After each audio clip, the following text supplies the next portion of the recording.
Hey everyone, we are finally in chapters 9 and 10 of the book of Esther. If you haven't watched the other discussions that we've done on Esther, you can find those on my YouTube channel. So I'm going to read through chapters 9 and 10. 10 is really short, and we're going to go back and discuss. So we usually do verse by verse discussions, but I'm probably going to lump some of it together and just talk about some different things. So let's go to chapter 9, and we're going to read straight through 9 and all the way through 10, and that will finish our chapters in Esther. So today we're going to be done with our discussion of Esther. So chapter 9. Now in the 12th month, that is the month Adar, on the 13th day of the same, when the king's commandment and his decree drew near to be put in execution, in the day that the enemies of the Jews hoped to have power over them, though it was turned to the contrary, that the Jews had rule over them that hated them, the Jews gathered themselves together in their cities throughout all the provinces of the king Ahasuerus, to lay hand on such as sought their hurt. And no man could withstand them, for the fear of them fell upon all people. And all the rulers of the provinces, and the lieutenants, and the deputies, and the officers of the king helped the Jews, because the fear of Mordecai fell upon them. For Mordecai was great in the king's house, and his fame went out throughout all the provinces. For this man Mordecai waxed greater and greater. Thus the Jews smote all their enemies with the stroke of the sword, and slaughter, and destruction, and did what they would unto those that hated them. And in Shushan the palace the Jews slew and destroyed 500 men. Verses 7, 8, and 9 will list Haman's sons, so I'm just going to skip on down to verse 10. The 10 sons of Haman, the son of Hammedatha, the enemy of the Jews, slew they, but on the spoil laid they not their hand. And on that day the number of those that were slain in Shushan the palace was brought before the king. And the king said unto Esther the queen, The Jews have slain and destroyed 500 men in Shushan the palace, and the 10 sons of Haman. What have they done in the rest of the king's provinces? Now what is thy petition? And it shall be granted thee. And what is thy request further? And it shall be done. Then said Esther, If it please the king, let it be granted to the Jews which are in Shushan to do tomorrow also according unto this day's decree, and let Haman's 10 sons be hanged upon the gallows. And the king commanded it so to be done, and the decree was given at Shushan, and they hanged Haman's 10 sons.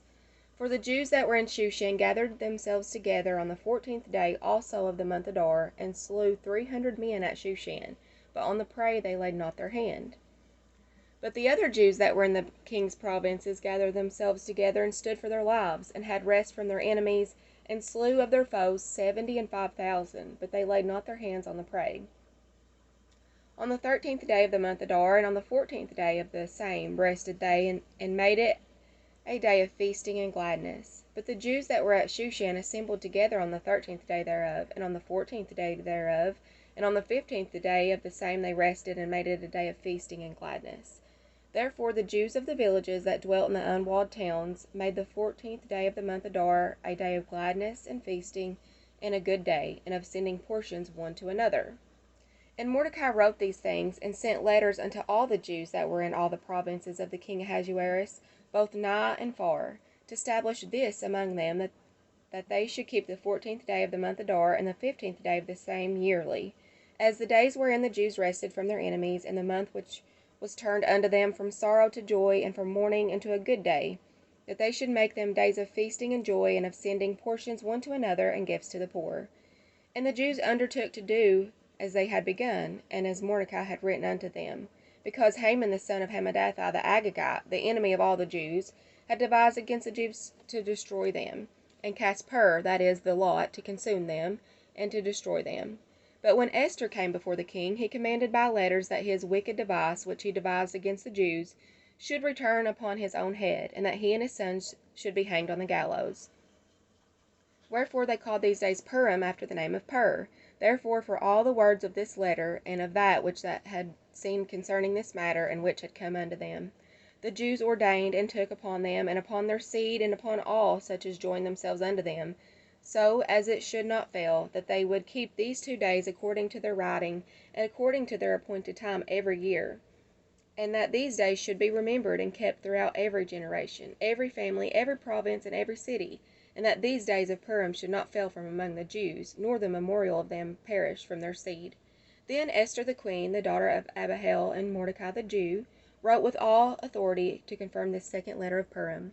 And he sent the letters unto all the Jews to the 127 provinces of the kingdom of Ahasuerus with words of peace and truth, to confirm these days of Purim in their times appointed, according as Mordecai the Jew and Esther the queen had enjoined them, and as they had decreed for themselves and for their seed, the matters of the fastings and their cry.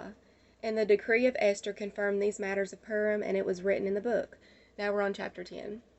And the king Ahasuerus laid a tribute upon the land and upon the isles of the sea, and all the acts of his power and of his might, and the declaration of the greatness of Mordecai, whereunto the king advanced him, are they not written in the book of the chronicles of the kings of Media and Persia? For Mordecai the Jew was next unto King Ahasuerus, and great among the Jews, and accepted of the multitude of his brethren, seeking the wealth of his people, and speaking peace to all his seed. So if we go back to chapter 9, verse 1, it says the Jews had rule over their enemies. So rule would be power or triumph over them. And that reminds me of Romans 8 and 31, which says, if God be for us, who can be against us? Now verse 2 says, the Jews gathered themselves together in their cities throughout all the provinces of the king Ahasuerus to lay hand on such as sought their hurt, and no man could withstand them, for the fear of them fell upon all people. So the Jews gathered themselves together like an army to defend themselves from those who wanted to hurt them. Their enemies are easily conquered. The fear of the Jews fell on the people. Perhaps they knew that God was on their side. Verses 3 and 4, and all the rulers of the provinces, and the lieutenants, and the deputies, and officers of the king helped the Jews, because the fear of Mordecai fell upon them.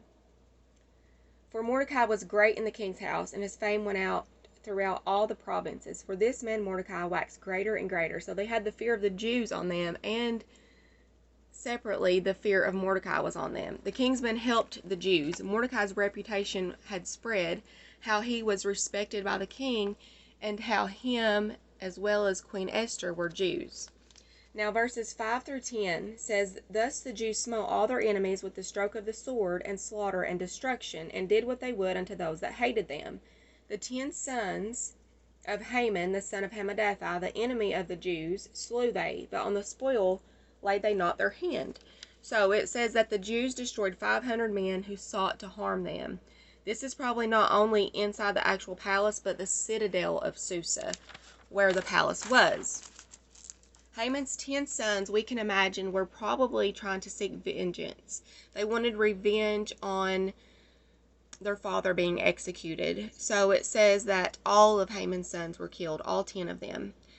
And verse 10 says that they laid not their hands on the spoil. So spoils of war refer to the items that are taken from an enemy during war. So money, weapons, whatever. It says that they laid not their hands. Now Esther 8 and 11 says the Jews are permitted to take the spoil, but the Jews don't. And we're going to talk about that a little bit more later. Now verses 11 through 19. And you can just read over this. But this is saying, after knowing the number of men killed by the Jews in Shushan, the king asked Esther, what have they done in the rest of the provinces? So after he asked that question, he then asked Esther, does she have any more requests? So again, he is telling her, if you have another request, it will be granted unto thee. It shall be done. Esther is saying, if it please the king, let it be granted to the Jews which are in Shushan to do tomorrow what we have done today. So that's her first request, to let what they did, fighting off anybody who was trying to hurt them, she wants that to be done again the next day. She also requests, this is her second request, that the 10 sons be hanged upon the gallows. So Haman's sons have already been killed. So we learned that in the previous verses, verse 10. Now she wants them hanged on the gallows. So they're already dead, and we talked about in a previous chapter how when the verse says hanged on the gallows, it possibly meant that they were impaled. So we know that the 10 sons of Haman are already dead. Why would she want them on the gallows? So that is probably for display, to show what was done to their enemies' sons. Okay. Now, the Jews were able to defend their city the next day. And it says that they did not take spoil again. So the next day, 300 more men were killed in Shushan. and they didn't take the spoil. In the rest of the provinces, they killed 75,000 men on the 13th day, but rested the day after. So the rest of the provinces had that one day of war. They killed 75,000 men, and Shushan, the city of Shushan, they had 2 days of war. So on that second day, they killed 300 more men. The people of Shushan killed their enemies on the 13th and 14th day, rested on the 15th day. So why did the Jews not take the spoils of war as they were told? So remember in chapter 8, verse 11, it says they could take the spoil. They were given permission to do so. Why did none of the Jews take any spoil of war? Okay, so let's remember who the ancestors of Haman and Mordecai were. We talked about that in a previous video. I think it was chapter 3 we discussed this. Haman was a descendant of King Agag and the Amalekites. Mordecai and Esther were descendants from the tribe of Benjamin. That is the same tribe that King Saul was a part of. So they possibly are actually related to King Saul. They at least came from that same tribe of Benjamin. Now the Amalekites and the Israelites are enemies. In 1 Samuel chapter 15, Samuel gives Saul an order from the Lord to completely destroy the Amalekites and to not take anything of theirs. But Saul disobeys that command. And because of that disobedience, the Israelites and Amalekites fought for many, many years. And now here we are in the book of Esther, where the descendants of those peoples are at war once again.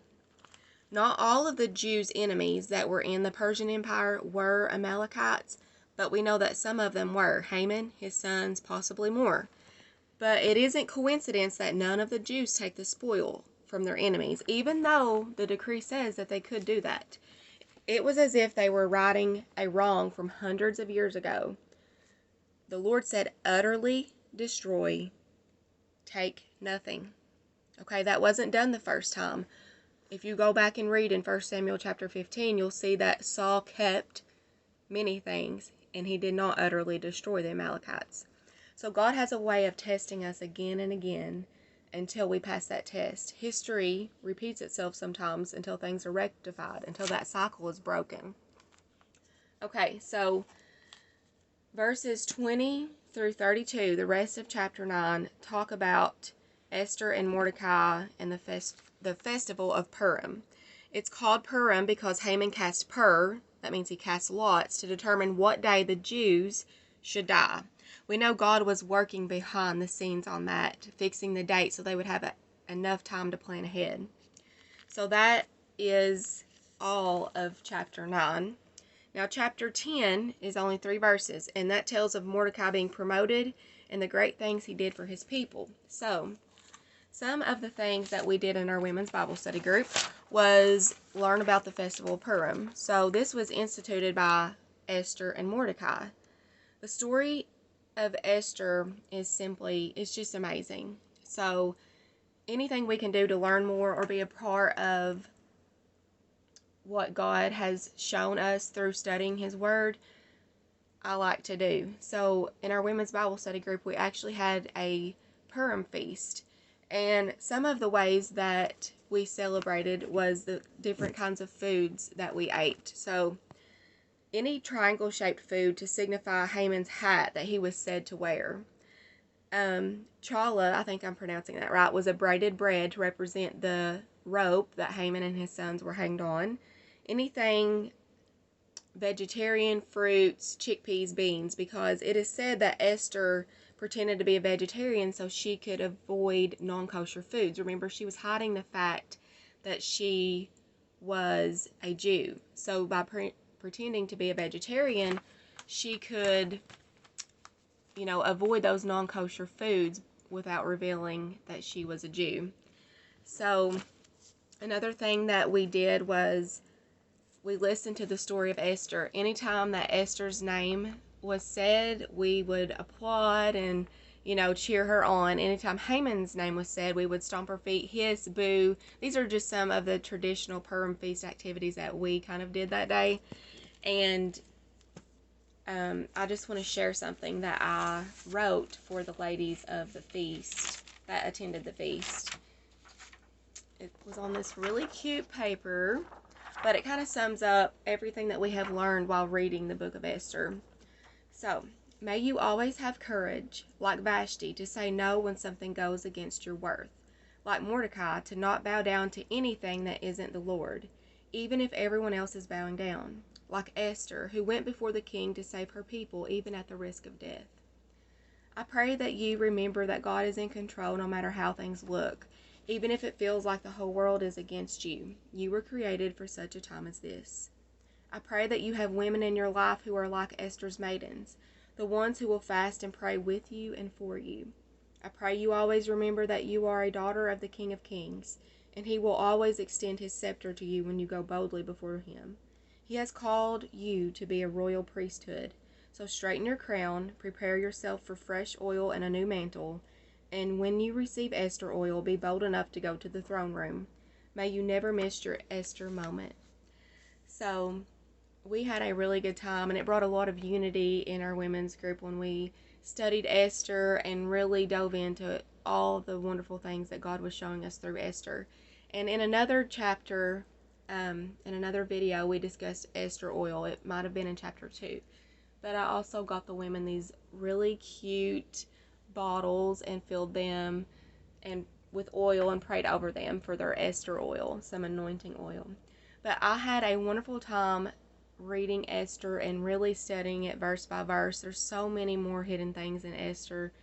You could read it again and again, just like any other part of the Bible, and get something new from it each time. So I hope that you have enjoyed learning more about Esther, and I hope it has inspired you to read it and search things out for yourself. And I can't wait for the next study. God bless you. Have a good day.